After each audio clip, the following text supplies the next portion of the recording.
Hello everyone, I am Srinivas. Welcome you all. As you know, all English communication skills are very much required in today's competitive world. In any language, we use words to speak or write, and we arrange words in a proper way to make a meaningful sentence so that we can understand very easily. Today, I am going to deliver parts of speech. Before we start, I would like to ask a question. What is a speech? It's all mixture of letters, words, and a sentence. What is a sentence? A sentence is a set of words. It has a subject and predicate. It gives complete meaning or idea or a thought.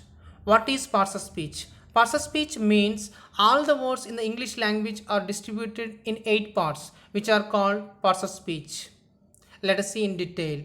There are 8 parts of speech in English language: noun, pronoun, verb, adjective, adverb, preposition, conjunction, interjection. Once again, noun, pronoun, verb, adjective, adverb, preposition, conjunction, interjection. What is a noun? A noun is a name of any person, place, thing, or animal. For example, Ramu is a good boy. Hyderabad is a beautiful city. Pen is mightier than the sword. Cow is a domestic animal.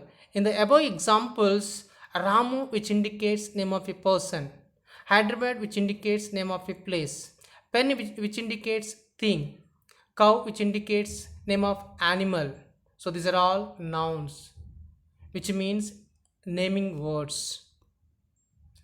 So here we have given a very detailed picture about all sort of nouns.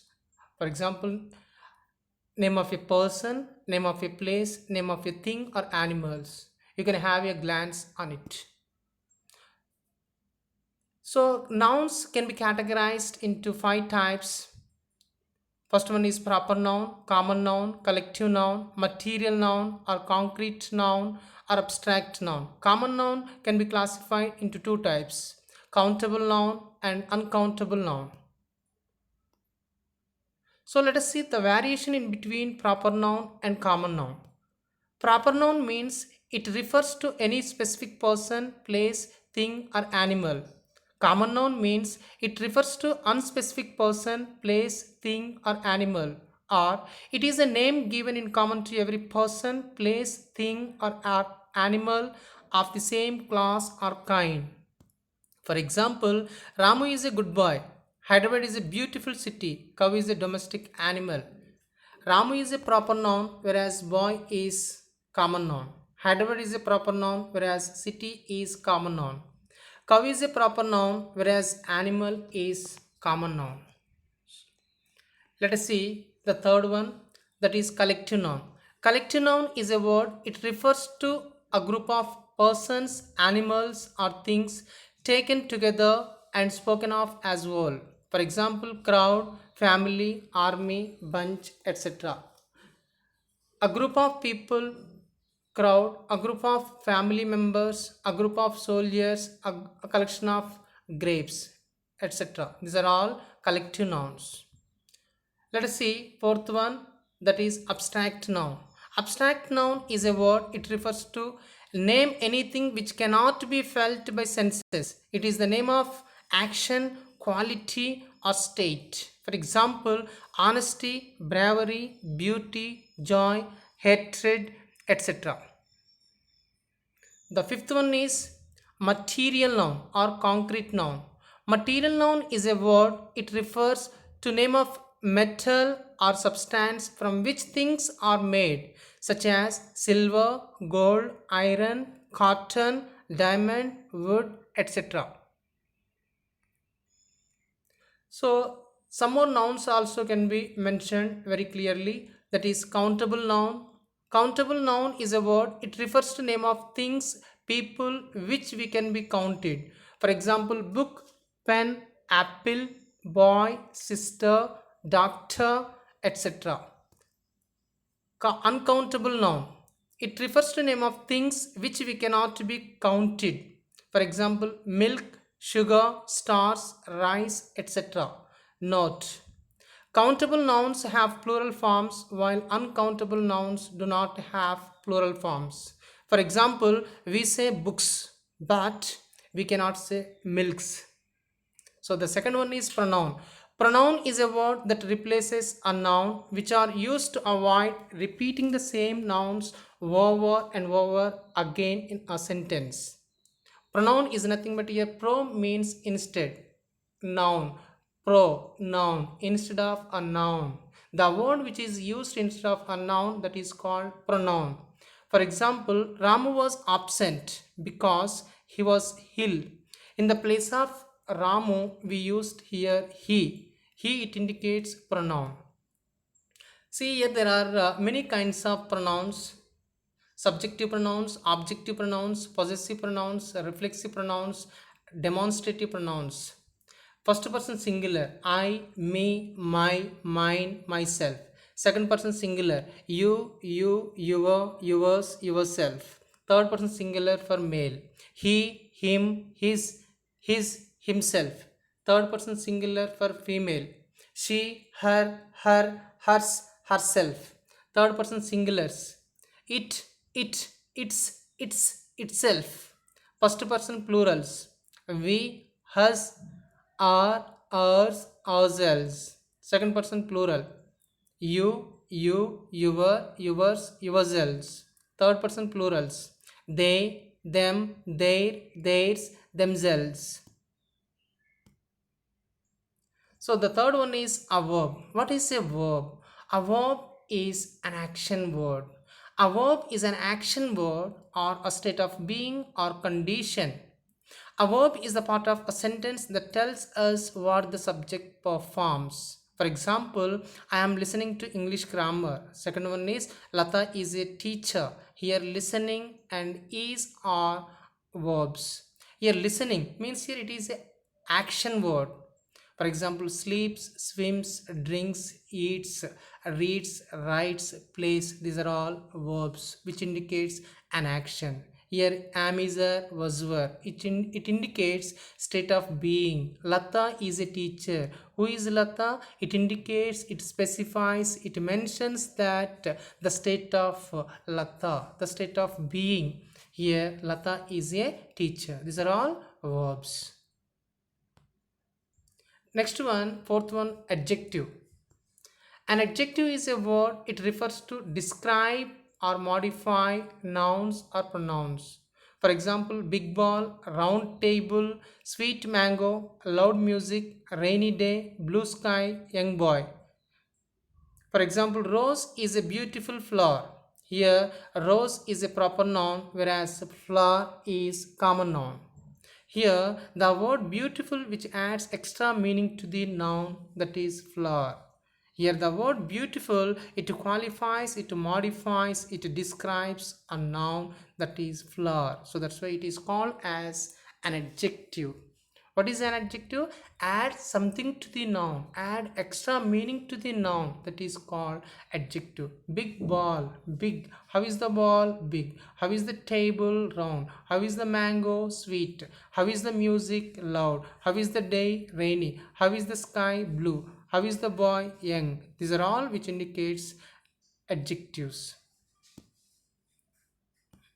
Another one, adverb. An adverb is a word, it refers to describe or qualify a verb, adjective, clause, or another adverb. For example, my teacher speaks fluently. Here, one thing you should remember: add something to the verb.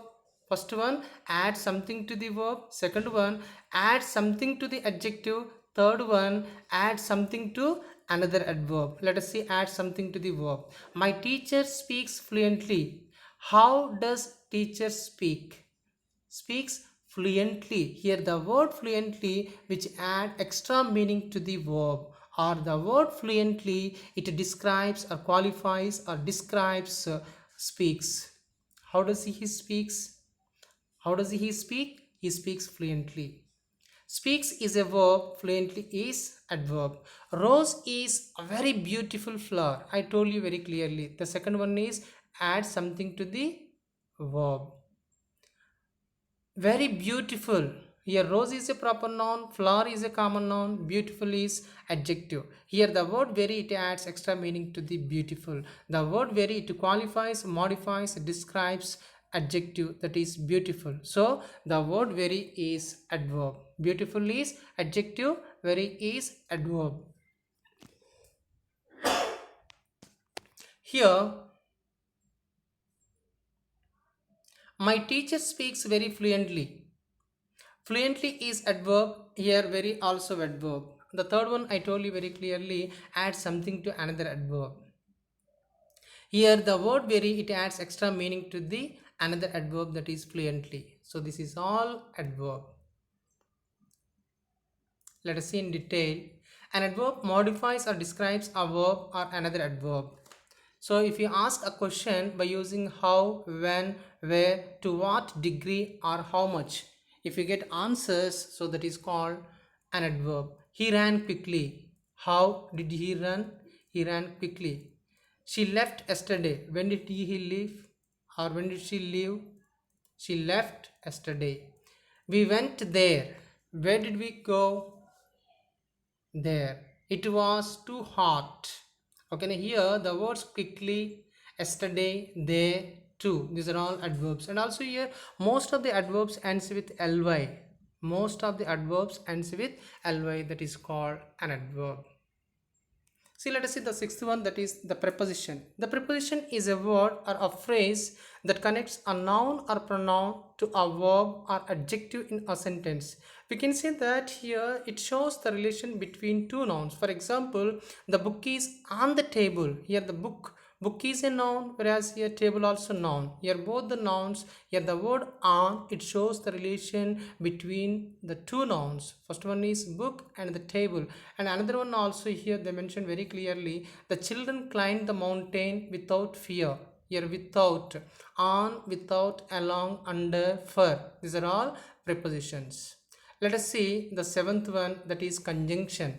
A conjunction is a word that joins a word or group of words, that is called conjunction. Ramu and Ravi are good friends. I like either coffee or tea. Ravi is poor but honest. So these are all conjunctions. Conjunction is a word which joins or connects to letters or words, clauses or sentences, that is called as conjunction. Let us see the last one, that is interjection. An interjection is a word that expresses a strong emotion of joy, sorrow, excitement, wonder, surprise, pain, sadness, happiness, and so on. Oh, wow, hooray, alas, hooch, hoops, ha, how, who, etc. Oh, what a beautiful picture it is. Wow.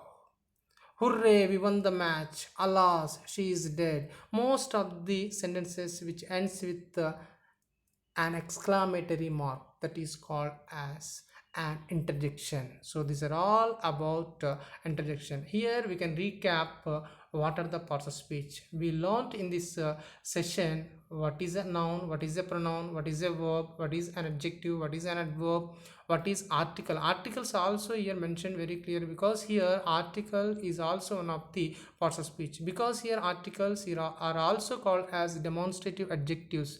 That's why we added or included in this parts of speech. Another one is preposition, conjunction, interjection. Thank you one and all. Thank you for joining us. Thank you for watching this session. Thank you one and all.